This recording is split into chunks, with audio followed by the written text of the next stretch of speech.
E daí eu comecei a cuidar do marketing do Pão de Mel, o negócio começou a dar certo. E daí chegou um momento que os clientes do Pão de Mel, que a gente tinha vários pontos de venda lá em Londrina, os clientes do Pão de Mel começaram a me pedir, cara, você que faz o marketing do Pão de Mel? Eu falava, sim. E daí eles falaram, cara, você poderia fazer essa mesma coisa que você faz o Pão de Mel aqui pro meu negócio? E daí foi a primeira virada que eu entendi que a minha parte criativa e a minha parte de empreendedorismo poderia, enfim, de alguma forma ser monetizado de uma forma mais direta. Partners on Demand. Fala, Partners! Seja bem-vindo ao Pod, o Partners on Demand, podcast aqui do Partners. Sou o Iago Claro, COS do Partners e host aqui do Pod. Aqui no Pod, nós trazemos conteúdos voltados para as áreas de marketing e e-commerce, que englobam o nosso ecossistema, o ecossistema de negócios digitais. É por meio desse projeto que nós queremos trazer conteúdos e contextos para te ajudar e te inspirar no crescimento do seu negócio. Afinal, se conectar e acelerar através de um ecossistema facilita muito a sua trajetória. E essa é a nossa missão aqui. Por isso, se você quer entender um pouco mais sobre as nossas soluções, acesse o QR Code aqui na tela ou clica no link aqui na descrição desse vídeo e venha ser um partner. E aí, bora pro conteúdo? Partners on Demand. Fala galera do Pod, sejam muito bem-vindos a mais um episódio do Partners on Demand, o podcast onde você tem um gostinho aí de tudo que acontece dentro do nosso ecossistema aqui do Partners, aí da sua casa, do seu escritório, do trânsito, ou da onde você estiver. A ideia aqui é compartilhar um pouquinho daquilo que a gente conversa no dia a dia, dos temas que nós enxergamos como relevantes. Ao longo desses últimos episódios, já falamos sobre growth, já falamos sobre branding, já falamos sobre, sei lá, tudo qualquer coisa, né? Esporte, surf, skate, já falamos de tudo, várias coisas diferentes que a gente acha interessante. E hoje é um episódio que eu particularmente estava bem ansioso para a gente entrar nesse tema, porque é um tema que, apesar de não ser o meu background, o meu forte, é um tema que eu tenho muita curiosidade de entender mais sobre, que é o audiovisual como um todo. E para falar sobre isso, temos um convidado super especial da minha terra, de Londrina, então esse episódio está ainda mais especial. Rafa Donofrio, seja muito bem-vindo. Valeu. Ao Pod, ao Partners aqui, cara. Muito obrigado, valeu demais, estou super feliz aí pelo convite, ansioso também para compartilhar com vocês, aprender junto com vocês aqui, enfim, várias coisas que compõem esse mercado da comunicação geral, né? O marketing, o audiovisual, coisas totalmente ligadas. Sim. E vamos lá, vamos pra cima. Boa, vamos nessa, cara. Londrina, que é Londrina. Que é Londrina, vamos lá. Rafa, cara, assim, antes de entrar em qualquer tema técnico ou em qualquer lado profissional, eu gosto de, cara, entender sobre a pessoa que tá sentada aqui na minha frente. Então, conta aqui pra mim, quem é o Rafa, da onde veio, o que gosta de fazer além do lado profissional aqui. Fala um pouquinho do Rafa. Irado, muito massa, mano. Cara, seguinte, eu sou de uma família de músicos, os meus pais, eu cresci na igreja, na real, os meus pais...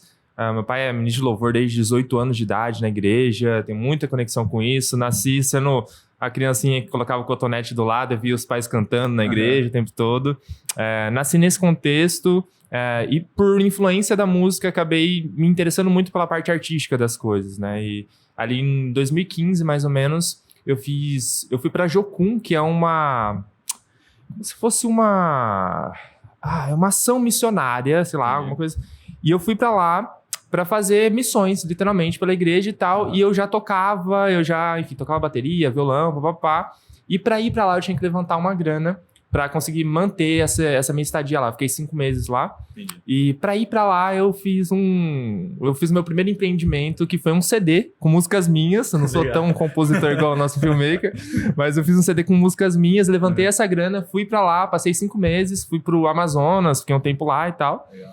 E depois voltei, quando eu voltei para Londrina, eu descobri que eu poderia fazer isso novamente, só que ao invés de gastar o dinheiro para ir para missões, eu gastava o dinheiro para viver. Sim. Que era literalmente um empreender, né? Que na época eu não sabia nem que... Ali que plantou a primeira sementinha do empreendedorismo. Tá. Foi ali que eu já era, assim, bem artista pelo lado dos meus pais, e daí eu conheci o empreendedorismo.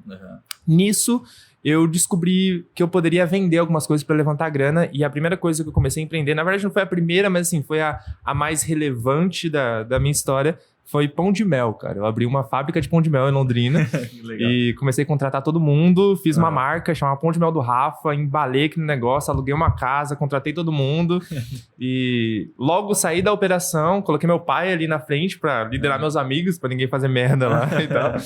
E daí eu comecei a cuidar do marketing do Pão de Mel, o negócio começou a dar certo. E daí chegou um momento que os clientes do Pão de Mel, que a gente tinha vários pontos de venda lá em Londrina, os clientes do Pão de Mel começaram a me pedir, cara, você que faz o marketing do Pão de Mel? Eu falava, sim. E daí eles falaram, cara, você poderia fazer essa mesma coisa que você faz com o Pão de Mel aqui pro meu negócio?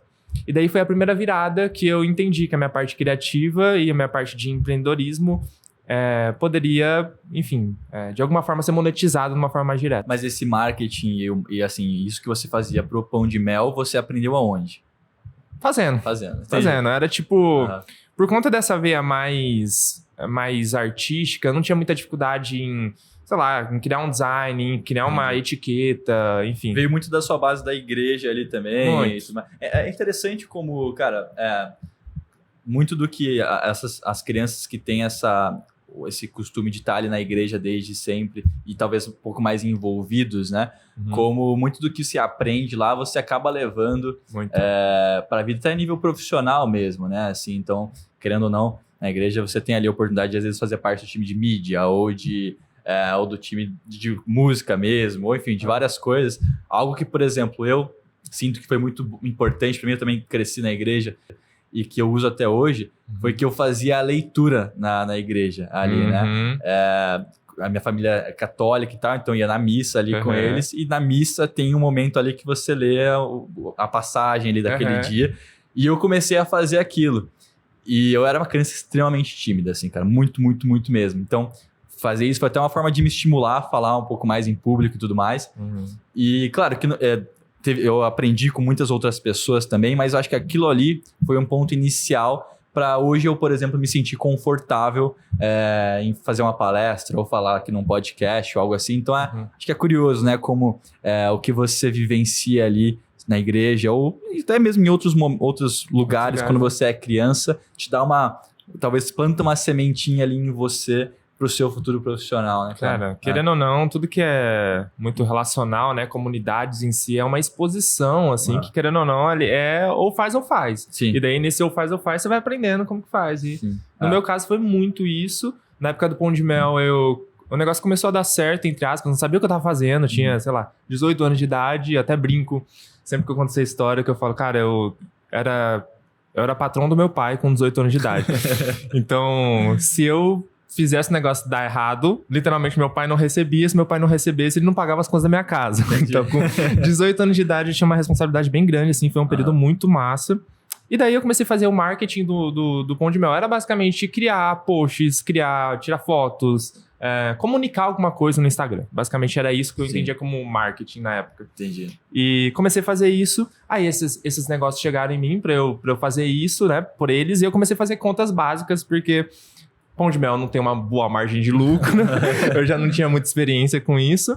E comecei a fazer uns cálculos, tipo, o cara me ofereceu R$400, cuida aí do meu negócio. Eu, como dono do negócio, pagava todo mundo certinho. Eu sempre sem dinheiro, mesmo sendo dono de um negócio, não sabia o que eu tava fazendo.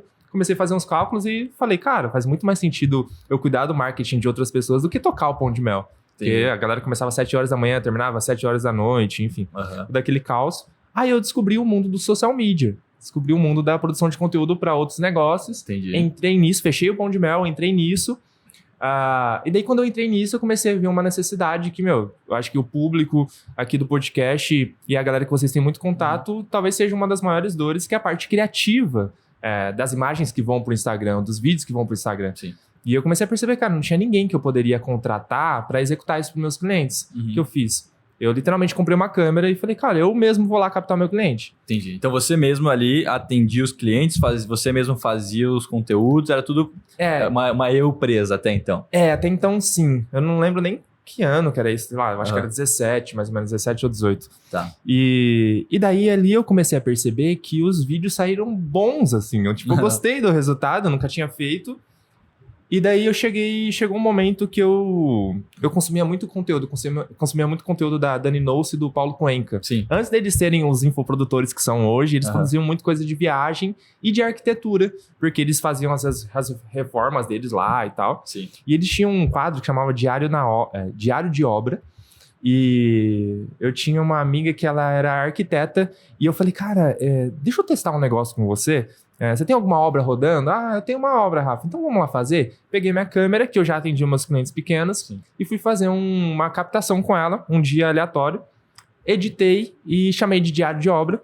Apresentei para elas. Eu lembro de ter ido num café ali, lá em Londrina, perto da... Só os londrinenses vão entender isso.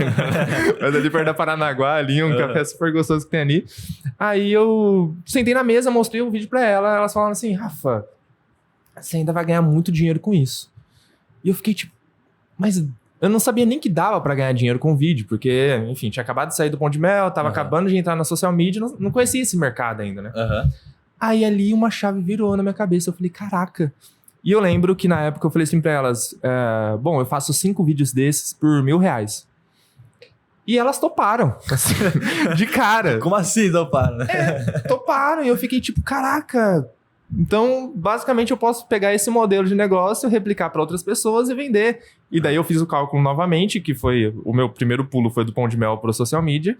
E daí eu fiz o mesmo pulo do social media para o audiovisual. Entendi. Falei, cara, eu poderia cobrar o mesmo valor que eu cobro hoje para ficar todos os dias gerando conteúdo para o meu cliente, fazendo 5 vídeos para ele, entregando, e ele que poste do jeito que ele achar melhor. Foi nessa que eu descobri o que hoje a gente chama de modelo recorrente, que é literalmente eu vender um pacote de vídeos pro meu cliente e ele entregar. Enfim, resumindo a história, Sim. Eu saí do empreendedorismo, depois eu fui pro marketing, de certa forma, e daí eu peguei as habilidades que eu tinha tanto no empreendedorismo, porque eu já tinha, de certa forma, quebrado, já tinha testado alguma coisa, então eu entendi o lado do cliente final, entendia sobre marketing, em cima do marketing eu comecei a vender os vídeos. Então eu não vendia só um vídeo bonito, eu vendia um vídeo que seria útil para o cliente. Entendi. E daí nisso nasce um modelo recorrente que hoje é a minha principal big idea. Entendi. E a galera... Você tem esse projeto até hoje, você faz esses vídeos para algumas contas e tudo mais. Todas as produtoras que tá dentro do nosso grupo, aquilo que a gente estava conversando, eles atuam nesse formato de modelo recorrente. Isso hoje é um infoproduto também, é um movimento dentro do audiovisual. Nós somos mais de 600 pessoas hoje no Brasil aplicando essa metodologia de recorrência com os clientes mesmo. E, enfim, todo o meu impacto no audiovisual está em torno dessa lógica entre misturar as habilidades de marketing com as habilidades de audiovisual. Porque dentro do audiovisual a gente tem muita parte artística, né? Sim, então a partir do vídeo bonito. Só que, na maioria das vezes, as empresas não precisam do vídeo bonito, e sim do vídeo que funciona. Que pode ser um vídeo bonito que funciona. Sacou? Você junta as duas coisas. Exatamente. Tá? Cara, essa questão do modelo recorrente eu acho muito interessante, porque dentro do nosso ecossistema aqui, além de agências, nós também temos algumas produtoras, né? E, cara, assim, diria que 100% delas, quando entram aqui, a dor que elas têm é falta de recorrência, né? Assim, elas entram, um mês faturam 300 mil, outro mês fatura 15 mil. Assim, então, assim, a nível de caixa e de previsibilidade, isso é muito ruim. É muito difícil, assim, né? Fora que, pô, às vezes você tem que contratar time para fazer um projeto, mês que vem esse projeto não tá mais, você tá com aquele puta time, né? Então, assim, nós mesmos aqui, hoje em dia nós não estamos mais com essa unidade de negócio, mas nós também tivemos a estúdios aqui, e, cara, era justamente isso. A gente, por exemplo, teve que montar um time gigantesco para fazer um trabalho com a Paramount, cara, e mês seguinte, esse time tava aqui e a gente não tinha um projeto desse tamanho, né? Então, é uma coisa muito difícil. E aí, então, o que você entende, então, que para a produtora faz sentido ela, além de ter essas porradas, que são esses jobs pontuais, ela também, então, inserir um produto desse recorrente? Ou talvez olhar só para a recorrência, deixar para olhar para esses jobs pontuais? O que você sugere para essas produtoras? Cara, muito legal. Eu acho que antes de entrar nessa sugestão, eu acho que é importante pontuar uma coisa. Existem 2 mercados dentro do audiovisual. Quem olha de fora, às vezes acha que tudo é audiovisual, mas quando a gente vai olhar minuciosamente, a gente percebe que existe uma diferença bem gritante entre o audiovisual. Tá. Primeiro, a gente tem a parte cine do audiovisual, Tá. que são as grandes produções, mesmo que pequenas em termos de orçamento, mas são produções que vão envolver muitas pessoas. Vai ter o diretor de fotografia, daí vai ter outra pessoa para não sei o quê, pro casting, não sei o quê, que vão atender grandes marcas, que vão atender grandes agências, que vão realmente ter um impacto muito grande, tanto de orçamento, tanto de time, tanto de complexidade de entrega, etc. Tá. Esse é o primeiro mercado. Esse mercado, especificamente, é um mercado muito grande em faturamento, só que é um mercado muito pequeno em capilaridade mesmo. Então, em termos de profissionais, o mercado cine, ele é São Paulo, Rio e tem, obviamente, em outros lugares do Brasil, mas é um mercado muito mais fechadinho. Tá. Agora, quando a gente vai para o outro lado do mercado, que é o mercado que eu chamo de guerrilha, é o mercado do filmmaker, que ele vai ter uma produtora que vai faturar até 50 mil reais, 100 mil reais por mês no máximo, vai atender pequenos negócios e daí tudo muda. A partir disso tudo muda porque ele, obviamente, atendendo clientes menores, a complexidade da entrega é muito menor, o volume é muito maior, mas ele consegue atuar, atender 10 clientes recorrentes que vão pagar, sei lá, 5 mil reais para ele por mês. Tá. Então é um outro jogo, são jogos diferentes e às vezes as coisas que eu falo pra guerrilha não tem nada a ver pra outra galera. Às vezes um diretor vai olhar e falar, mas como assim você vai atender um cliente a 5 mil reais por mês? Isso aí não paga nem minha diária. Sim, mas é que são mercados diferentes. Tá. O meu segmento de modelo recorrente está no lado guerrilha, que é o lado onde a gente está trabalhando com pequenos negócios, com pequenas produtoras espalhadas por todo o Brasil, que é a grande maior parte do mercado filmmaker do Brasil. Tá. Né? Então, Legal. dentro desse contexto, o que você falou matou. Imagina, no caso de vocês, ainda são uma empresa estruturada, uma empresa que tem caixa, uma empresa que tem como, de alguma forma, resolver o problema. Agora, você coloca no lugar de um filmmaker que depende de 100% do caixa, principalmente, para, às vezes, pagar suas contas pessoais. Tá. Então, olha o risco que é não trabalhar com recorrência. Olha o risco que é, num mês, faturar 10 e no outro 2. Sim. Então, você começa a ver que... a recorrência, eu acredito no modelo híbrido, obviamente. Tá. Eu acredito que você tem que ter pelo menos 70-30. 70% recorrente e 30% de projetos pontuais, porque, obviamente, tem meses que vai passar, tem meses que vai diminuir, mas, de certa forma, é a forma mais segura de construir negócio, na minha visão, assim. E é a bandeira que eu levanto com o modelo recorrente. É um lado de business que os caras não pensam, as minas ainda não pensam, não tem essa consciência ainda, que é melhor ter 10 clientes de 5 mil reais por mês do que ter um cliente a cada 3 meses que vai te pagar 30 mil. Sim, cara, e a recorrência é tudo de bom, né, cara? Assim, convenhamos. O dia que eu tive, talvez, o privilégio de começar a empreender já num modelo recorrente. E, cara, eu não consigo me imaginar hoje com alguma empresa de produto assim, pontual ou algo assim, ou que não seja um produto que as pessoas comprem de forma recorrente, né? Porque para você começar todo mês sabendo que no mínimo, você vai começar igual o mês anterior, e se você vender, você vai terminar um pouquinho melhor, cara, traz uma sanidade mental muito grande, você fica mais tranquilo, você sabe que, cara, uma vez que você construiu ali um MRR, né, uma receita recorrente, que no mínimo empata as suas contas, cara, é um marco importante de um negócio. Agora você começar todo mês do zero, você vai estar sempre na tensão, sempre preocupado, né? Então, acho que isso é algo que é legal de trazer para uma produtora que muitas vezes não tem essa cultura, né? Tá. Mas como é que, nesse caso, a produtora ela assume também a gestão das redes sociais, por exemplo, do Instagram como um todo desse cliente, ou você fornece os vídeos para uma outra agência de social usar eles? Como é que funciona? Legal. Bom, vamos lá. Eu costumo falar assim, ó. A gente é produtora demais para ser uma agência e a agência é demais para ser uma produtora. Entendi. Em geral, eu acredito em 3 principais pilares para dar resultado para qualquer tipo de negócio. O modelo recorrente é pautado em 3 pilares. O primeiro, estratégia. Tá. Então, como a gente atende pequenos negócios, o dono do negócio às vezes não tem nem consciência do que ele quer. Ele fala assim, eu uso muito esse exemplo. O cara chega em mim e fala assim, cara, eu quero fazer um vídeo institucional, levanta um drone aqui na frente, vamos mostrar o tamanho da loja pra gente vender mais. Tá. Daí eu sento e falo, cara, mas se você quer vender mais, o vídeo institucional não é a melhor opção. É muito melhor a gente fazer 4 criativos, a gente pegar o restante dessa grana, colocar em tráfego pago de alguma campanha específica, de algum produto campeão que você tenha, pra gente fazer você vender mais. Então é diferente um vídeo do outro. Logo, a parte de estratégia ela é fundamental para você vender o produto certo para o cliente, para você dar o resultado e ele não dar um churn em você todo mês, literalmente, e, enfim, continuar contigo. Então, o primeiro pilar do modelo recorrente é estratégia. Primeiro, o cliente chega em você e fala, cara, o que você precisa? Daí o cliente fala, cara, eu quero aumentar o meu posicionamento na cidade. Então, beleza. Então, a gente vai fazer esse vídeo, esse vídeo, esse vídeo.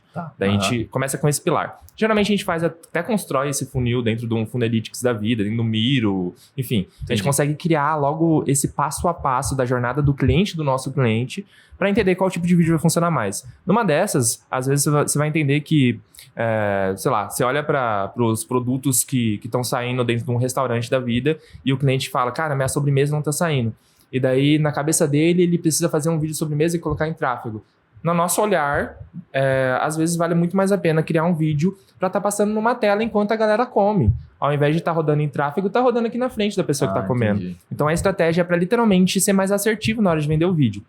Daí, o segundo pilar, produto, que é o vídeo. E daí entra a entrega do vídeo em si, né? Que daí a gente entrega todo tipo de vídeo, geralmente para Reels ou tráfego mesmo, etc. E daí, no último pilar... só um pilar aqui sobre o vídeo, é muito importante destacar que o vídeo depende muito da estratégia. Então, por exemplo, eu tô fazendo só a estratégia de um restaurante aqui em São Paulo. Eu tenho um grande amigo que é um hiper filmmaker, que entrega coisas assim, lindas, lindas, lindas. E eles me chamaram pra fazer a estratégia deles e na hora que eu bati o olho no feed, eu falei, cara, tá lindo, mas tá lindo demais. Tá, tipo assim, tá causando efeito reverso na pessoa que assiste aquele tipo de vídeo. Porque tá tão bonito, mas tão bonito que a pessoa desconecta. Né? Acho que vocês trabalhando com influenciadores sabem muito bem o que é isso, né? Sim. Então, enfeitado demais. Exatamente, tava muito bonito. E daí eu olhei, né, e falei, cara, qual é o objetivo? O objetivo é aumentar a atração nas redes sociais. Cara, então as próximas diárias é com celular.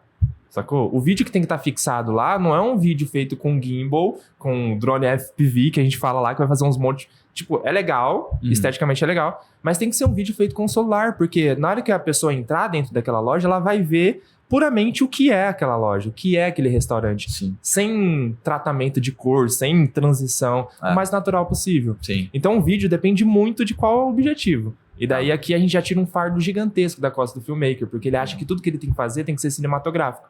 E a gente já tira e fala, não, cara, às vezes o negócio do seu cliente, ao invés de você entregar um vídeo cinematográfico, entrega 15 feitos de celular, vai dar o mesmo trabalho. E vai ser muito mais útil para o seu cliente no final de tudo. Legal. Então depende da estratégia. Perfeito. E o último ponto, que talvez nesse ponto a gente se assemelhe um pouco mais com uma agência, é que eu acredito muito que no perfil de negócio de recorrência para o mercado guerrilha, a distribuição faz toda a diferença no LTV do cliente junto com a gente. Então, não adianta nada a gente ter uma boa estratégia, ter um bom vídeo e não fazer esse vídeo chegar na pessoa certa. E qual que é a grande questão? Tem até uma frase muito boa numa entrevista da Cristina Junqueira, lá do Nubank, lá no Roda Viva, que a galera pergunta para ela, como que você se sente sabendo que você... o mercado dos bancos, as mulheres são minorias e etc. E ela deu uma resposta muito boa, que eu sempre uso isso como exemplo desse último ponto pro mercado filmmaker. Ela fala assim, cara, o mercado realmente é muito mais masculino do que feminino. É um mercado que eu sou minoria, é um mercado que é mais difícil para mim, mas eu não tenho tempo de esperar esse mercado ser feminino para fazer alguma coisa. Sacou? Eu tenho que fazer. Porque eu não tenho tempo de esperar até... Eu não vou fazer isso só depois desse tempo. E daí eu coloco essa posição de distribuição pro filmmaker guerrilha que atende negócio do interior. Na real, eu não queria precisar fazer um tráfego, sacou? Entendi. Porque, não, é uma coisa totalmente diferente do meu mercado. Sim. Mas que o mercado não... Eu não tenho um tempo de esperar um gestor de tráfego vir, educar esse cliente para falar para ele quanto é importante. Eu prefiro já trazer um gestor de tráfego para dentro da minha produtora e eu fico na responsabilidade de entregar o vídeo e distribuir o vídeo. Assim eu consigo, além de mapear isso para o cliente e mostrar em números o quanto aquele vídeo que eu fiz está dando resultado, que só entregando vídeo eu não garanto nada. Sim. Né? Só garanto um vídeo bonito. Agora com tráfego eu garanto que o vídeo chegue em algum lugar. Se eu trago isso para dentro, cara, daí eu crio o ecossistema perfeito. Eu sei qual tipo de vídeo eu preciso produzir.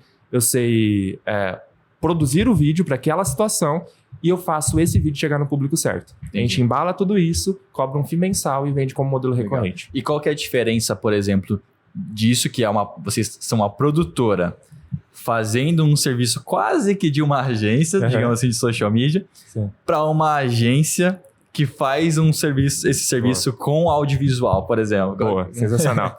A principal questão a única coisa que a gente vai agenciar de fato é o tráfego. Porque a estratégia em si é muito mais uma posição de consultoria. Então, a gente define com o cliente qual é a estratégia que vai ser seguida. Obviamente, a estratégia depende de vários fatores, como que o comercial vai estar, como que a loja física vai estar, isso aí a gente não rela a mão. A gente só sugere algumas coisas para o cliente, até para o cliente ter consciência do que ele está pedindo para a gente e deixar esse processo mais tangível, né, para ele conseguir entender de onde vem a precificação e etc. Então, nessa parte, a gente está mais numa posição de consultoria, necessariamente, do que de agenciamento. Isso aqui já distancia um pouquinho de uma agência em si. A produção de vídeo é como produtora normal, e a gestão de tráfego, que talvez seja a coisa que mais se aproxime. Mas uma coisa muito importante, quando eu defendo o modelo recorrente, eu falo, cara, não pega social media, não pega design, não pega, enfim, gestão de mídias sociais. Por quê? Obviamente, a pessoa pode fazer isso. Às vezes, numa situação numa cidade do interior, 500 contos de diferença, R$1.000 de diferença, vai fazer muita diferença no caixa da produtora. Sim. Então, se ela quiser pegar, pode pegar, mas eu não indico por quê. Porque quanto mais tiver social media, quanto mais tiver agenciamento, mais você vai precisar de gente para gerir isso, menor a sua margem de lucro e mais travado você vai estar para ter a liberdade que o filmmaker precisa, que é ser artista. Então, se ele tiver muito travado naquele cliente, cara, ele tá lascado. Dentro dessa estrutura de modelo recorrente, a única pessoa que fica vinculada ao cliente o tempo todo é o gestor de tráfego, que é uma pessoa, e a gente sabe que a escala de um gestor de tráfego é gigantesca. Dá para atender umas 20 contas fácil um gestor hoje. Então, legal. Essa é a diferença. É meio que ainda muito recente para enfim, separar isso, mas é assim que eu consigo hoje. Sim, não, mas eu acho que ficou claro, sim. E eu acho muito interessante, cara, esse formato. Mas aí, por exemplo, como vocês vão estar fazendo nessa última etapa, fazendo só o tráfego, pode ser que tenha uma agência cuidando da social media dele e vocês fornecem o conteúdo para essa agência e eles que fazem essa veiculação orgânica, digamos assim? Ou o interessante é que vocês lidem diretamente com o cliente final? Acontece das duas formas. Tá. O grande lance é que tudo aquilo que a gente testa, tudo que eu falo é muito empírico, porque querendo ou não, os clientes pequenos do interior que vão te pagar entre R$3.000 e R$5.000 por mês, ele geralmente não vai ter verba para distribuir entre você e uma agência.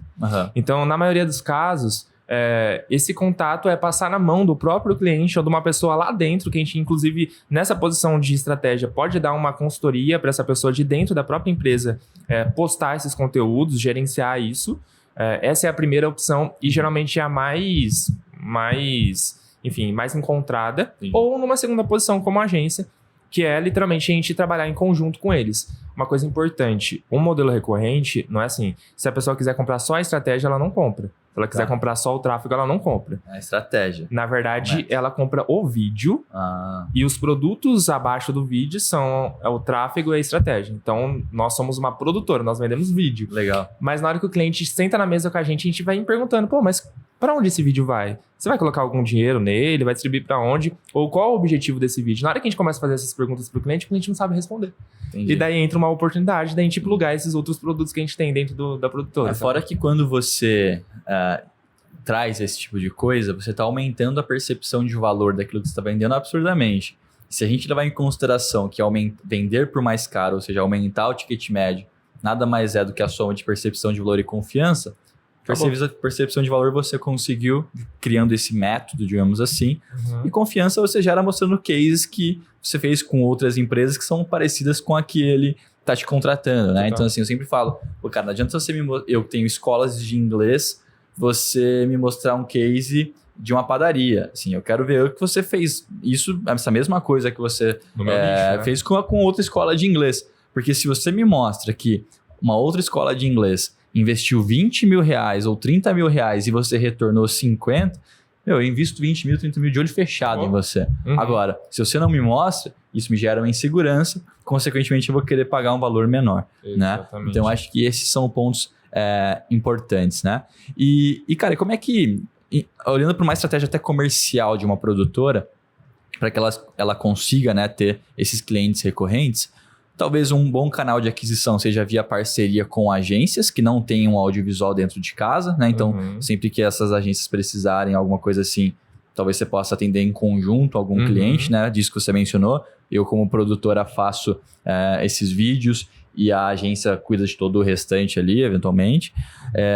Mas como é que eu como produtora consigo trazer diretamente outros clientes? Assim, bater na porta desse pessoal, porque vou te trazer um cenário de agências, né? A gente sabe que, você trazer um cliente pequeno, você pode fazer via tráfego. Então, sei lá, uma escola de inglês, usando esse exemplo, uma academia, pode ser que veja um anúncio da sua agência, clique lá, se cadastre no formulário e você converta. Agora, dificilmente uma empresa grande vai contratar, seja uma agência ou, enfim, uma produtora, clicando no anúncio. Normalmente é via relacionamento ou é via marca, né? Construção de brand awareness, enfim.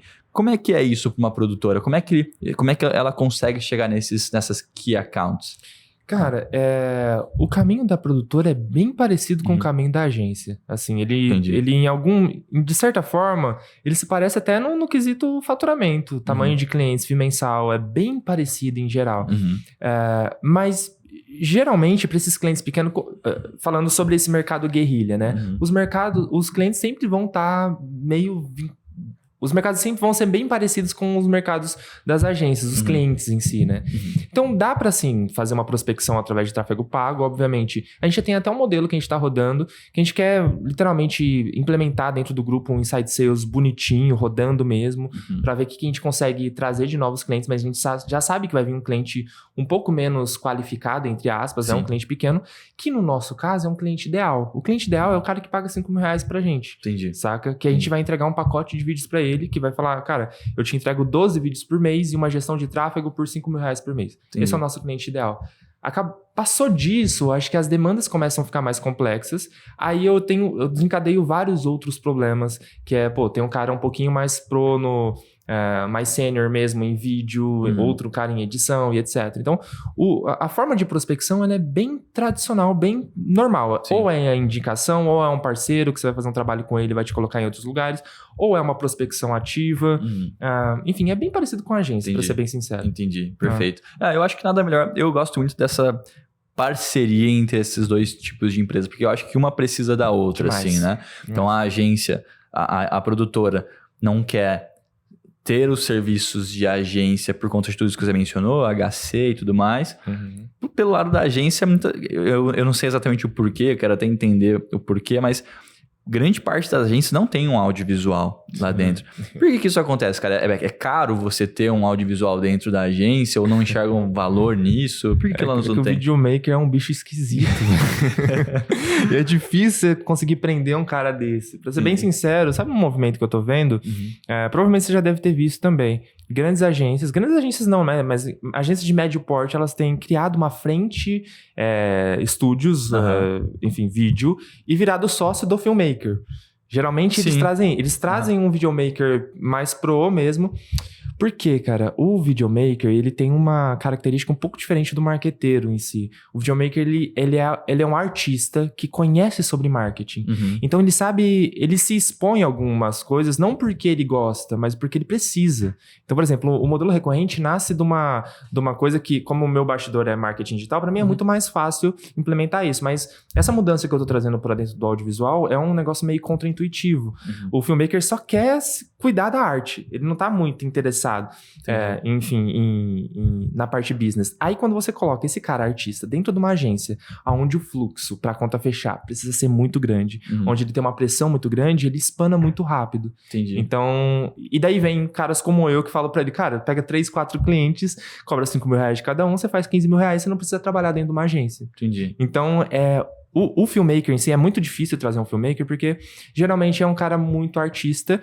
E um outro fator, os filmmakers não vão gostar muito que eu vou falar, assim, mas assim, tem o lance do próprio ego artista. Então, quando ele sente que ele tá numa hierarquia onde ele tá trabalhando com uma outra pessoa, que ele não tem parte nenhuma naquilo, e eu chuto dizer que isso aí é pelo menos uns 80% dos filmmakers.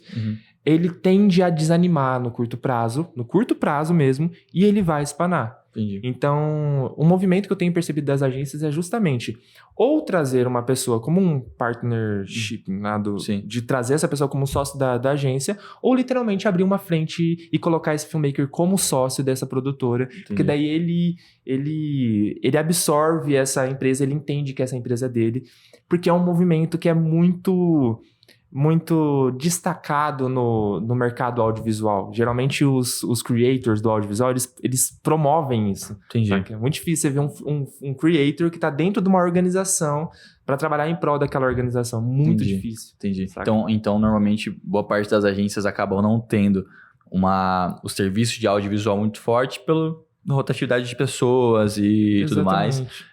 Tem algum fator de investimento também, assim, tipo, sei lá, porque o que impede, vamos supor, né, eu tenho uma agência que eu faço social, e obviamente a nível da estrutura que eu preciso ter só para fazer um social comum, e fazer uma produção audiovisual super robusta, são diferentes, né?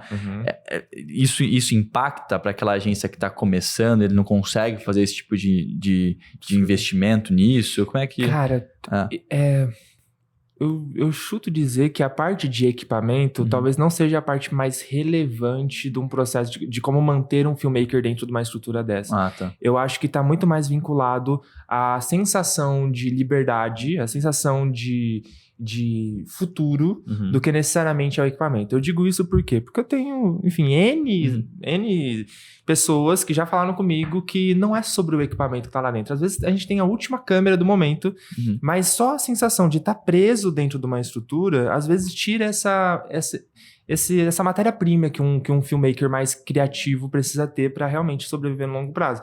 A não ser que esse filmmaker realmente tenha uma chave virada, que ele consegue crescer junto com a empresa e se veja lá. Sim. Só que essa consciência não existe ainda. Entendi. Sabe? É diferente de um... É hiper normal também você não ter fotógrafos dentro de agências. Geralmente você tem um fotógrafo, mas não é uma quantidade considerável, assim. Geralmente é o publicitário que sabe tirar uma foto, mas ele é muito mais marqueteiro do que artista. Então é uma característica muito do artista não conseguir estar dentro dessa estrutura. Eu acho que eu não diria que é nem só para, na minha opinião, nem só para filmmakers. Eu acho que qualquer posição, qualquer profissão, na verdade, que depende de ter, às vezes, uma liberdade um pouco maior, gostar de ter essa flexibilidade, seja artística ou de empreender, se você não estiver dentro de uma organização que te dá pista e que você possa crescer junto, aí que está o ponto-chave. Então, vou dar um exemplo. Aqui no Partners, as pessoas sempre perguntam pra gente, cara, como é que vocês conseguiram construir um time com pessoas tão empreendedoras? Porque normalmente empreendedor quer empreender, ter o seu próprio negócio. Total. Cara, simples, a gente traz elas e deixa elas empreenderem aqui dentro com a gente. A gente dá pista para elas, né? A gente tem uma direção, obviamente a gente tem processos mapeados, mas a gente nunca vai engessar aquela pessoa. A gente nunca vai trazer uma pessoa e fazer e mandar ela fazer algo. Ela que tem que nos dizer o que fazer, né? Então, por exemplo, o Gui, nosso filmmaker aqui dentro. Cara, o Gui que manda nesse podcast. Eu Você só senta e grava. Eu tô aqui, mas se o Gui falar, Iago, vira uma pirueta, eu vou virar uma pirueta aqui, entendeu? Então, assim, a nossa missão aqui, e deve ser de qualquer empresa que queira construir um time que tenham pessoas excepcionais dentro, é que as pessoas enxerguem que dentro da sua empresa elas têm a oportunidade de crescer junto e de evoluir e tudo mais, né? Então, acho que é aí que tá a charada. Acho que não se limita só a filmmaker, mas para qualquer profissão, enfim, qualquer área. Então, talvez esse seja um ponto para as agências que estão tendo dificuldade em manter, seja um filmmaker ou qualquer tipo de função dentro de casa, é porque provavelmente as pessoas não estão enxergando que o seu negócio é um negócio onde elas vão poder crescer junto com você. E ter liberdade. E ter a liberdade que elas precisam, exatamente, né? Porque, cara, você... trazer uma pessoa criativa e você engessar ela, você é tiro no pé. Você trazer um empreendedor e me dar uma rotina, meu irmão, isso não funciona. Não é assim que eu funciono, por exemplo. Então, eu acho que esse é o game, assim, sabe? Então, acho que esse é um ponto relevante, assim. Da gente até dar uma dica pra galera que, eu quero montar um setor audiovisual dentro da minha agência, não quero, enfim, abrir uma nova frente. Quando a gente vai olhar pra parte criativa do vídeo, Geralmente se comete o erro de achar que todo filmmaker precisa fazer um processo inteiro de uma edição, de uma captação. E não necessariamente. Por exemplo, dentro do comercial, a gente tem várias etapas. Tem o SDR, daí você tem um closer, daí você tem o... Ok, dentro de um vídeo tradicional, você tem várias etapas de edição. Então, por exemplo, você pode trazer um cara mais júnior, você pode trazer um cara mais sênior, que vai cuidar de todos os projetos. Mas, às vezes, o projeto... A etapa mais dolorida para esse filmmaker é a etapa de decopagem e organização do material. Então, por exemplo, o que é a decopagem? É literalmente você pegar o arquivo que faz sair dessas câmeras, você vai logar isso no computador, vai fazer um backup de tudo isso, vai abrir o Premiere, ou seja lá o software que a pessoa estiver usando, vai subir esses arquivos e vai deixar só o filezinho. Vai cortar o comecinho dos nossos erros, vai literalmente só decopar, deixar todas as etapas mais simples prontas para depois um cara criativo, depois um cara que tá num nível mais acima, chegar e montar e dar vida naquele vídeo. Então, às vezes, o filmmaker ele perde um pouco do feeling, da vontade de fazer, e nesse tempo ele sai da agência, porque ele tá executando coisas que não são desafiadoras o suficiente para ele, que ele gasta um bom tempo, que ele fica lá 5 horas decopando o material, e você poderia muito bem colocar um júnior que te custa metade do preço para matar todas essas demandas que são mais simples e deixar ele só com a parte de montagem e finalização, que é a parte mais satisfatória, que é onde realmente aquela expertise dele, que é o preço que ele custa no mercado, realmente é colocado, sabe? Entendi. Inclusive, tem até, cara, pode ser uma pessoa fazendo isso, mas eu até falei, eu acho que uma vez pra você, né, Gui, quero ver um vídeo de uma inteligência artificial, uma AI, que você subia o vídeo nela, e eu esqueci o nome agora, cara, mas acho que vale a gente... AutoCut, não é? É um plugin. E aí ela cortava todos os respiros, todas as coisas. Isso, a galera tem usado, isso funciona? Como é que... ele é pago. Sim, mas ele é pago, mas eu vejo que ele é bom, mas tá no começo da inteligência de AI, então ele ainda tem alguns bugzinhos que às vezes dá mais trabalho usar ele do que você ir lá literalmente cortar. Ainda tá nesse momento de adaptação, mas vai chegar um momento que com certeza eles vão resolver. Querendo ou não, esse processo de decopagem tem ainda um quê de habilidade ali, de tirar uma coisa, um take que não ficou bonito, por exemplo. A inteligência artificial não vai conseguir identificar isso, saca? Total. Então, mas acho que é algo que pode, cara, em breve, quem sabe, ajudar demais. Muito. Não só... A AI, na minha opinião, nesse momento agora, ela vem para fazer o grosso, né? Então, assim, dificilmente, quero fazer um post para um blog... Cara, o chat GPT pode me dar esse post, só que alguém vai ter que refinar isso do que vem de lá, né? Tanto que eu acho que uma profissão que deve surgir muito em breve é, sei lá, um head de AI, talvez. É uma pessoa que a função dela vai ser, cara, dar um tapa no que sai do AI, né? Então, assim, por exemplo, aqui em uma das nossas unidades de negócio, a gente criou no início a área comercial totalmente AI-driven, que a gente falava. Então, cara, todas as legendas de posts, enfim, tudo que era de texto, blog e tudo mais, e-mail marketing, feita por AI, e a gente só lapidava. Cara, isso economiza muito seu tempo, né? Assim, eu mesmo no meu dia a dia tenho usado bastante para diversas coisas, assim, que às vezes são muito trabalhosas. Mas enfim, quem sabe pode ser algo que vai ajudar os filmmakers aí. Com certeza vai. Já tem ajudado muito em termos de roteiro, em termos de... Enfim, daqui pra frente é só melhorar. Só melhorar. Legal. Literalmente. Pô, cara, e aí, por que, por exemplo, se eu sou um negócio, um pequeno ou médio negócio, eu não tenho ainda um conhecimento muito grande de marketing ou algo assim, por que faz sentido e quais são os gatilhos de convencimento que você usa pro cara contratar os vídeos de uma produtora para as redes sociais dele e não vídeos comuns que a própria agência ali faria? Qual que é o gatilho aí? Cara, legal. Quando a gente fala sobre o produto modelo recorrente que a gente vende, eu acho que talvez você até tenha já vivido um pouco disso. É totalmente diferente um vídeo feito por um filmmaker quando ele vai para um gestor de tráfego, quando esse filmmaker não sabe sobre marketing digital e quando ele sabe sobre marketing digital. E na hora de vender isso para o cliente, eu explico isso muito bem. Às vezes o cliente já tem consciência de tráfego pago, às vezes não. Mas vamos usar que ele tenha. Tá.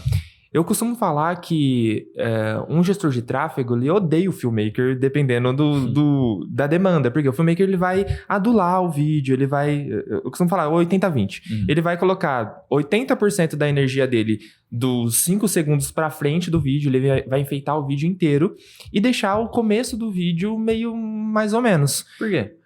Cara, porque o processo de... é difícil. Mas o processo de edição de um artista é tipo, ele acha que tudo tem que fazer muito sentido. Ele acha que ele é um Nolan do vídeo do interior, entendeu? Entendi. Então ele gasta muito tempo nesse processo de edição. E daí os gestores de tráfego ficam malucos com isso, porque demora muito tempo. E o gestor de tráfego precisa usar criativo, precisa testar a coisa. Então o que eu defendo? Cara, ao invés... Um filmmaker que entende sobre tráfego pago, sobre distribuição, o que ele vai fazer? Ao invés de colocar a energia nos 80%, ele coloca nos 20% primeiro. São os mais importantes do São vídeo. os mais importantes. Logo, eu consigo entregar um volume muito maior, eu sou muito mais assertivo na hora de entregar isso pro tráfego. Então, ou seja, na hora que eu vou sentar com o cliente e conversar sobre isso, a primeira pergunta que eu falo para ele, cara, algum filmmaker já conversou sobre tráfego, sobre estratégia contigo? Eles vão falar... Não, o que é? E daí eu começo a explicar, cara, não adianta a gente fazer esse tipo de vídeo, porque eu até posso fazer isso que você tá me pedindo, mas eu tenho certeza que não vai ser a melhor opção para você. O exemplo do vídeo institucional é o mais clássico. O cliente chega para comprar um vídeo institucional de R$3.000 meu, e eu chego nele e falo, cara, eu posso te fazer esse de R$3.000, pensando no curto prazo, eu te entrego, eu recebo, fica tudo lindo, só que esse vídeo não vai funcionar pra você. Eu prefiro muito mais colocar, me dá R$2.000, eu te cobro R$500 de cada criativo e os outros R$1.000 coloca em tráfego. Sacou? Daí o cliente já começa a entender que eu tô jogando no lado dele. Eu não tô querendo tirar a grana dele, eu tô querendo construir algo com ele. Então, na hora de vender isso pro cliente, e ter essas duas outras habilidades, além do vídeo, de fazer um bom vídeo, um vídeo bonito, um vídeo com uma estética bonita, com uma cor bonita, com um áudio bonito, etc., eu mostro pra ele que eu também sou empreendedor, eu também tô do outro lado da moeda com ele. Então, na hora de vender, o diferencial dentro dessa minha metodologia, e eu entendo, tem algumas produtoras que não vão querer executar isso. Mas eu falo, mesmo que você não execute, só de saber sobre essas habilidades extras, só de você ter vivido e ter outras habilidades, isso vai te ajudar muito no processo de venda. Então, a minha bandeira que eu levanto no audiovisual é, cara, todo filmmaker precisa saber de marketing digital, véio. Mesmo que ele não faça tráfego, mesmo que ele não faça social, mesmo que ele não faça estratégia, não faça absolutamente nada. E estudar sobre esses mercados dá consciência para ele sobre qual é o ambiente que aquele vídeo vai ser inserido. Então, na hora de vender pro cliente, fica muito mais fácil. O cliente não quer saber do vídeo, véio. Tipo assim, o cliente não tá nem aí pro vídeo. Eu costumo falar pro filmmaker, cara, o cliente não ama seu vídeo. Ele ama o resultado que o vídeo dá. Sim. Então, quanto mais você souber do ecossistema, mais o cliente vai perceber valor na sua fala. Por que filmmaker hoje não vende? Porque é tão difícil vender a parte artística? Porque a parte artística não é tangível. É filosófico demais. O seu vídeo vai ser lindo, vamos subir um drone, e daí tá tudo muito filosófico. E o que o cliente quer? Ele quer saber lá na última linha da Excel se a conta fecha. Exato. Acho que as pessoas, os empreendedores têm dificuldade em entender que o negócio deles é meramente um meio para atingir um resultado final, né? É isso. Cara, ninguém chega pulando aqui querendo contratar uma agência. Ninguém chega pulando querendo contratar uma produtora. No primeiro momento, você é um custo. Né? Você é um custo a mais. Dos 15 fornecedores que ele tem, você é mais um entre esses 15 fornecedores que ele tem. Agora, o ponto é você entender que, por meio do serviço que você está prestando para ele, cara, ele vai, no fim das contas, lucrar com o negócio dele. Com isso, ele vai viajar com a família dele. Ele vai, cara, conquistar um sonho que ele sempre quis. Porque isso tem valor. Cara, vídeo tem preço. Então, assim... Por isso que eu boto tanto nessa tecla de você criar um método ou algo assim, porque, cara, isso tem valor. Agora, vídeo, pode ser que tem um Joãozinho ali que vai fazer por R$50 para ele, né? Então tem preço. Agora, ele realizar o sonho dele, cara, não tem como medir o preço disso. É um outro game. Imagina uma agência trabalhando com um filmmaker desse, cara. Como que você não facilita a vida de um dono de agência? Porque, querendo ou não, o dono de agência vai falar, cara, eu preciso ir até tal negócio, eu preciso gravar criativos desse negócio. Cara, quando o cara já entende sobre tráfego, ele já sabe que é importante começar um criativo de um jeito e o outro de outro jeito para talvez aumentar um pouco o CTR ali, para sei lá, enfim, de alguma forma, ele, com essa visão, ele ele facilita a vida do dono da agência. Sim, Sacou? total. Porque ele já entrega aquilo que ele precisa, ao invés de voltar para mais uma diária. Imagina, pô, deu errado esse criativo. Um filmmaker que não sabe sobre tráfego pago, que não conhece o mercado do audiovisual, ele vai falar, cara, vamos lá gravar uma nova diária, vamos lá fazer uma diária. Um cara que sabe, ele vai falar, não, deixa eu reeditar o material. Deixa eu, ao invés de colocar esse começo, eu testar esse outro começo. Joga pro tráfego, testa aí. Nisso, a agência já economizou uma diária, já economizou um casting, já economizou um... Saca? Então, a minha filosofia dentro do audiovisual é justamente aumentar essa consciência do filmmaker, preparar esse filmmaker para que ele possa servir as agências da melhor forma e também as agências entenderem que o processo de marketing é tão importante quanto o processo criativo do filmmaker. Então, cara, você tem um filmmaker dentro da tua produtora, dentro da sua agência, treina ele como se ele fosse um marqueteiro. Mostra para ele o que acontece antes, em termos de objetivo do vídeo, e mostra para ele o que acontece depois do vídeo. Porque se ele não souber disso, ele vai entregar os vídeos de forma aleatória, daí você vai ver o vídeo e vai falar, cara, como que ele não percebeu? É tão óbvio. Mas às vezes é só o filmmaker que não tem essa consciência, cara. Não tem essa visão total do projeto como um todo, exatamente. Né? Total. Te faz economizar dinheiro, tempo e etc. Sim. Treinar um cara assim é muito melhor. Boa. E, cara, além desse projeto, né, desse método recorrente, você tá envolvido hoje em outros projetos? Você tem empreendido com outras coisas? Como é que tá aí? Tem, cara. Uma loucura. Tá inventando muita moda, cara? Conta aí. Sim, o lance é que eu tava te contando ali que eu sou de Londrina também, mas eu fui pra Alphaville há uns 2 anos atrás com um grande influencer aí do mercado de conteúdo do Instagram e vim trabalhar com ele, fiquei pouco tempo com ele e logo depois comecei a produzir o meu conteúdo e me conectar com outros creators, então a mensagem do modelo recorrente começou a se propagar ali, comecei a gerar fazer os meus próprios lançamentos, você começou a investir na sua própria imagem. Exatamente, ali. exatamente. O que aquele ecossistema de Alphaville ajuda muito, né? Entendi. Porque todo mundo ali falando sobre infoprodutor, sobre essas conexões, fui impactado por isso, comecei a investir mais nisso, minha mensagem aumentou dentro do audiovisual, então hoje boa parte do audiovisual conhece a nossa mensagem como modelo recorrente, e nisso outros creators do próprio audiovisual começaram a me buscar para coprodução, cara, você não me lança, que não sei o quê, e dali eu comecei a brincar com algumas coisas, aplicando as coisas que eu já aplicava para mim, para eles. Nisso eu abri uma segunda empresa, que é uma empresa de digital especificamente, que cuida de tudo que é relacionado à Rafa Donofrio em termos de infoprodutos, mentorias, consultorias, e também a gente tem coprodução e consultoria para alguns players do nosso mercado. Então a gente já ajudou N pessoas aí, inclusive a gente é sócio hoje dos irmãos Meirelles, que são diretores hoje, inclusive eles estão ali na Sentimental, que é uma produtora hoje bem grande assim nesse momento, e eu acabo criando as estratégias para eles. Então a gente tem essa frente, né, que é aplicando aquilo que o modelo recorrente deu certo em outras pessoas, em outras partes do funil, né, diretores é um outro público, só que ao mesmo tempo, aquilo que eu estava te falando, eu comecei a perceber que alguns alunos do modelo recorrente estavam começando a ter dúvidas e desafios maiores do que propriamente eu entregava dentro dessa metodologia. E daí eu comecei a perceber que tinha uma oportunidade ali de aceleração, literalmente, dessas produtoras. Então hoje a gente tem a frente audiovisual, a gente está se transformando numa holding, onde a gente literalmente ganha uma participação dessas produtoras e a gente atua no growth dessas produtoras. Então a gente vem com a parte de marketing, que geralmente a produtora é aquela mesma história de agência, né? Faz o marketing, todo mundo faz no próprio marketing. Sim. Então a gente atua com a frente marketing, atua com a frente comercial, então a gente está montando ali em Alphaville, inclusive, toda a estrutura de SDR e Closer para a gente mapear todos os mercados, isso é regional e tal. A gente vai fazer toda essa triagem, entregar na mão do CEO da produtora como Closer mesmo ali para fechar o negócio, e a gente vai acelerar essas produtoras, então a gente tem essa frente hoje como Grupo Age, né? Grupo Agente Edita, que é o nome do nosso negócio, e a gente está agora pegando essa mensagem e escalando essas produtoras, né, dentro dos seus limites. Sim. E uma coisa muito legal que você falou, até, não sei se é antes da gente estar conversando, que o nosso foco não é necessariamente no faturamento, mas sim na lucratividade. Então, a nossa ideia é ativar, a gente está com 5 produtoras dentro dessa estrutura agora, a gente vai ativar elas nos próximos 6 meses, vamos, enfim, aumentar o resultado delas, inclusive uma delas lá em Londrina, inclusive do nosso amigo. Sim, enfim, legal. E num segundo momento, a gente vem para uma segunda rodada de aceleração que, pô, vocês são referências aqui. Na hora que eu entrei, você falou que fazia isso. Conhecendo o Partners também, eu achei muito foda. E é nesse caminho, assim, que a gente acredita, mais numa vertente um pouco diferente, que é mais relacionada à produtora. Assim.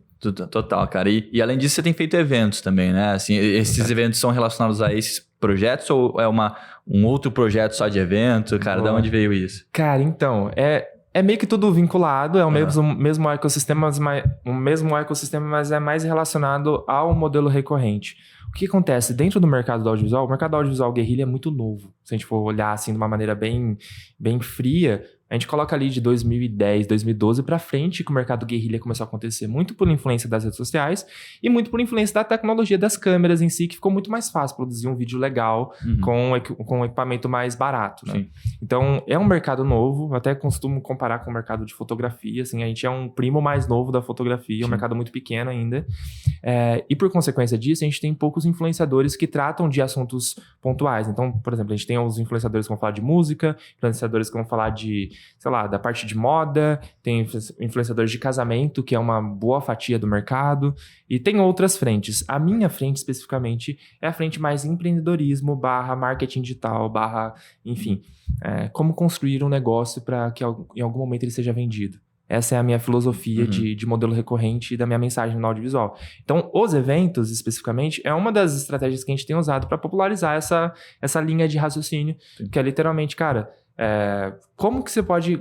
até um parênteses aqui, a gente já tem vários eventos no audiovisual, bem reconhecidos, enfim, que envolvem muita gente há anos e anos e anos, mas a gente ainda não tinha um evento que falasse única e exclusivamente sobre business. Então, todo evento é tipo, cara, olha meu portfólio aí, olha as marcas que eu fiz. Só que a pessoa que vai no evento, geralmente é um cara que mora em Londrina, por exemplo, que não vai ter a opção de fazer um trabalho com uma Guaraná Antártica, tá ligado? É um lugar muito distante. E quando a gente vai olhar para a grande massa das pessoas que compram esses eventos, é justamente o público do interior. Então, a gente começou a entender, cara, o efeito modelo recorrente é muito massa. A gente tem 600 pessoas hoje, 600 alunos ativos, né? Legal. É uma assinatura, e eles estão aplicando isso pelo Brasil inteiro. Enfim, tem produtores que saíram de 5 mil, 30 mil, enfim, estão crescendo junto, e a gente veio com os eventos físicos para justamente popularizar essa pauta business. Tanto que dentro desse evento agora que a gente rolou agora no sábado passado, a gente trouxe a Brainstorm Tutoriais, que é um canal bem grande de edição, inclusive são de Londrina também. Aí, tá vendo? É um celeiro de talento. São os caras que talvez tenham, os caras mais impactaram o mercado em termos de edição, só que a gente trouxe eles pro evento numa outra perspectiva, de eles falarem como que funciona o organograma de editores lá dentro, como que eles foram pro Shark Tank para receber um investimento também. Então, assim, falar sobre esses assuntos. A gente trouxe o Egon Mazulo, que é um cara de uma produtora de edição do Rio de Janeiro também, e a gente trouxe o Leandro da Move Locadora, que é uma locadora de equipamentos também, só que os três, nenhum falou de vídeo. Falaram sobre negócio. Cara, é esse o ponto, assim, e a gente faz a mesma coisa aqui, porque as pessoas pensam que porque a gente tem um programa de aceleração de agências de marketing, a gente fala sobre marketing, mas não.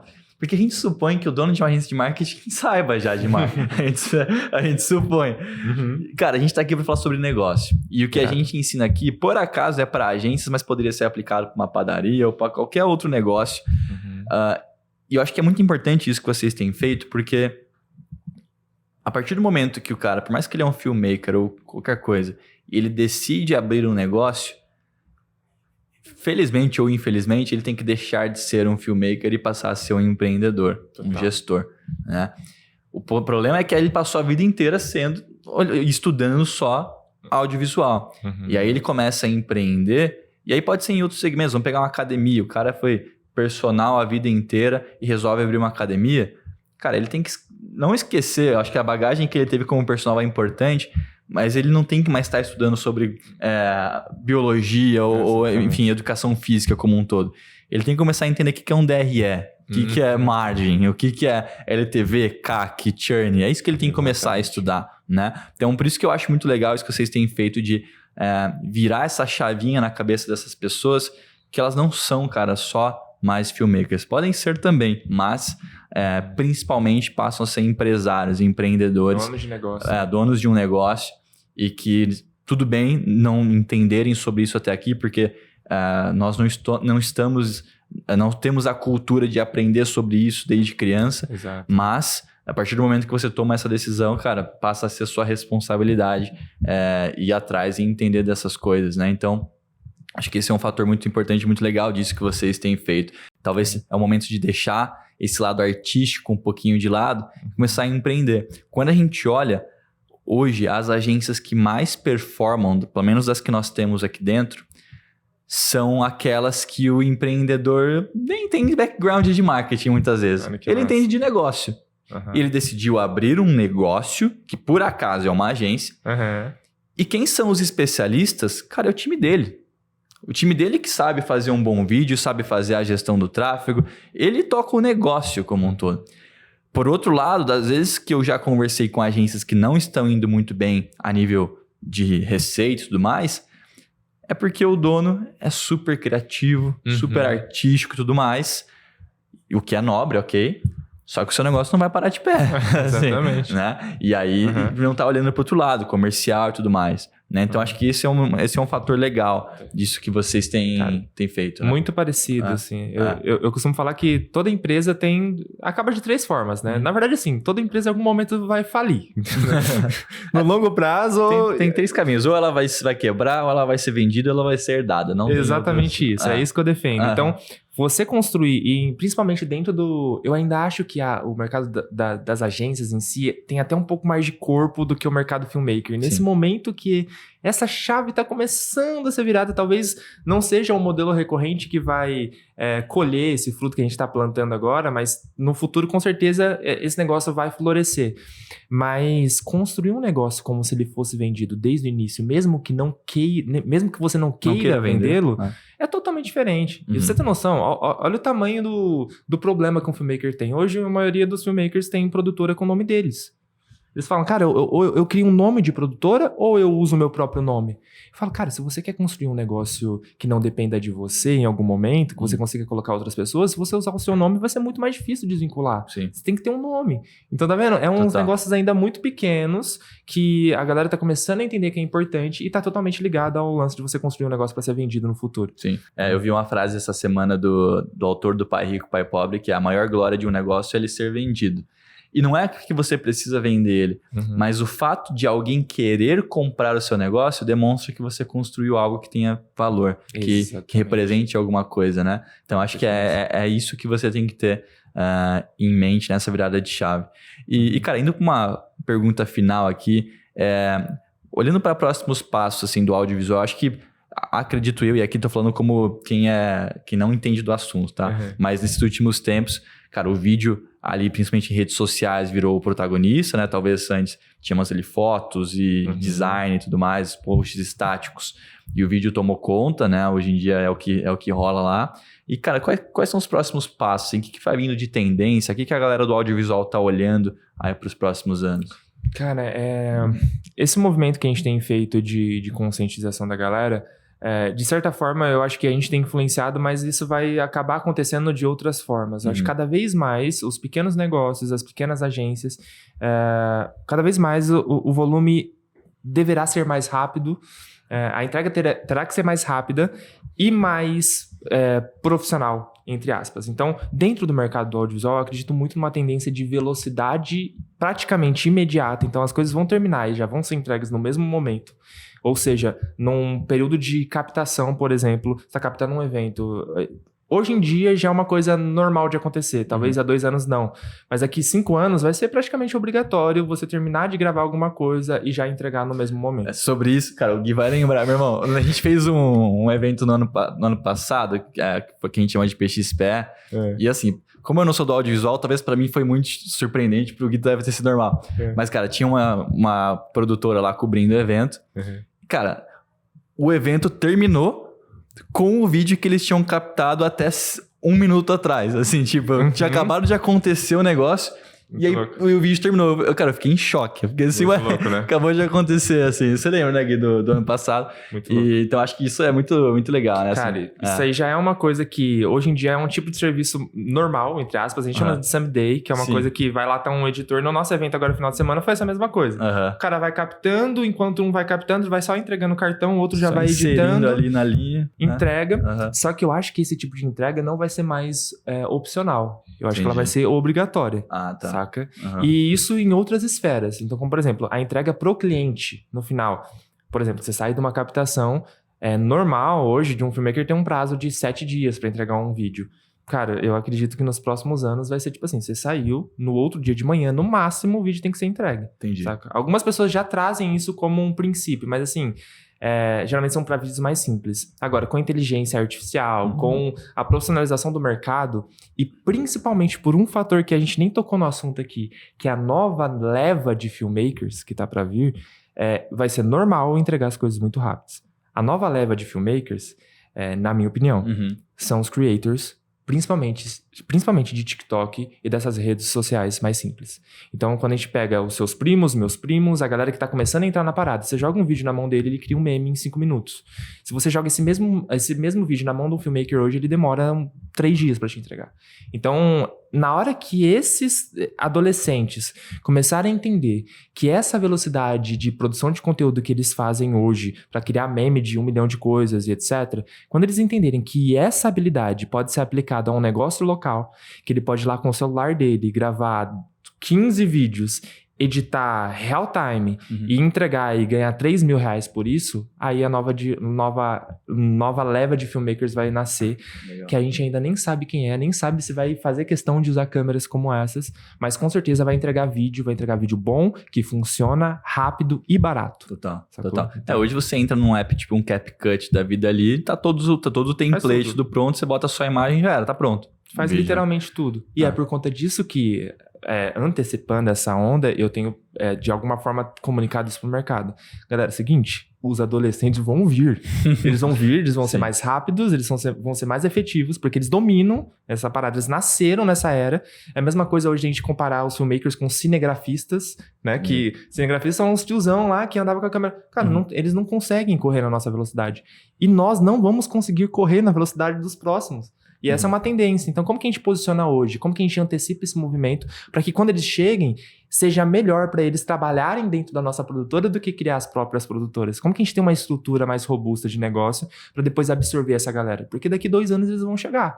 E daí eu trabalho o modelo recorrente. Cara, cria a sua marca. Cria um negócio com cultura. Cria um negócio pensando em longo prazo para que você não concorra com esse tipo de profissional que em algum momento foi a gente concorrendo com a galera que parou no tempo antes. É algo geracional, né? Exatamente. Cara, legal. Rafa, obrigado.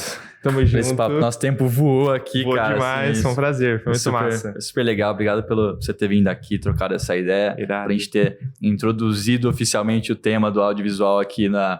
Portas abertas. Por aqui. Então, acho que é muito legal pra galera que tá ouvindo aí e que eventualmente em algum momento sentiu falta de um conteúdo voltado para o audiovisual, porque você tem uma produtora, algo assim, tá entregue esse conteúdo. E eu acho que vai ser muito importante para as pessoas. E, como eu sempre falo, se você, ao longo desse papo, anotou ideias, cara, não deixe só essas ideias anotadas, coloque em prática, compartilhe aqui com a gente aquilo que você aprendeu. E Rafa, para quem quiser, cara, acompanhar o seu conteúdo, tudo isso que você tem feito, onde é que as pessoas te acham? Legal. No Instagram, o Rafa Donofrio, tô lá gerando conteúdo todos os dias, tento pelo menos, mas estamos lá todos com uma frequência bem legal. No YouTube, Rafa Donofrio também, e o YouTube também, o canal Modelo Recorrente, que lá a gente também solta podcasts, inclusive tá super convidado pra ir lá, velho, vamos gravar uma coisa lá. Sempre só esperando o convite. Irado, vamos fazer só com certeza. E é um conteúdo mais voltado a essa linha de raciocínio do Modelo Recorrente mesmo, então acho que é bem legal. Quiser me seguir lá, tá lá. Boa, cara, obrigado. E bom, pra você que ficou aqui até o fim, obrigado também pelo seu tempo, por você ter passado esse tempinho aqui com a gente, tirado esse tempinho do seu dia. Acompanhe também @sejaumpartner nas redes sociais. A gente sempre fala, se você acredita que o empreendedorismo colaborativo é algo importante, entende o poder das conexões, seja você uma agência, um e-commerce ou o que for, saiba que você já é um partner, mas falta talvez você oficializar esse título e vir construir isso aqui com a gente. Então, fica aí o convite para você conhecer um pouquinho mais e grande abraço, até a próxima. Partners on Demand.